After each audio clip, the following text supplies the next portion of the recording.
the obscure asteroid Sappho in my chart. There's another obscure asteroid for Midas. Literally all I know about Midas is the Midas touch, like turns to gold. So my Sappho is square Midas. Another thing that I thought was really interesting, but also I don't know what it means. She's opposite my moon and Pluto. Those two are conjunct each other. So what do you think? I have to talk about Midas' story real quick. I will leave a lot of things out. Midas did good things, was brought in front of Dionysus, and Dionysus told him, as a reward for the good thing you've done, you can have any wish fulfilled. I will make it happen. And what Midas picked was, I want everything I touch to be turned into gold.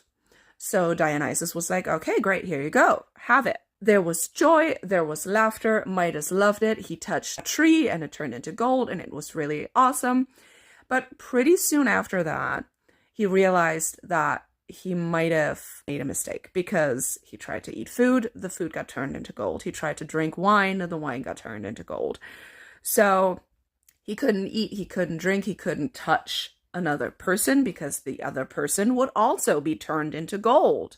He really quickly regretted ever making that wish, ever making that decision.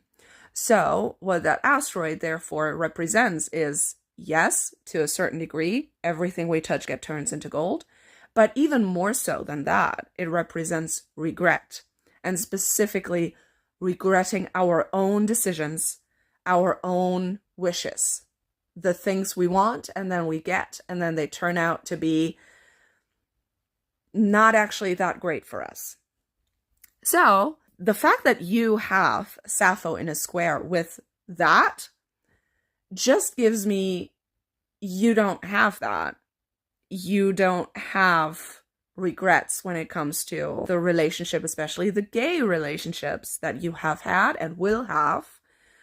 That's not an energy that is in there at all for you. You don't regret that stuff. The opposition to your Pluto-Moon conjunction in your first house, the opposition is the tug of war, the push and pull. This doesn't mean that your relationships aren't emotional or your emotions aren't involved with your romantic relationships or anything like that. They are, but there might sometimes be a certain sense of a push and pull. The connection that you have and the wanting to retreat into your own world, into your own physical, emotional body being. You need time to connect to yourself so that you are then able to connect to another person.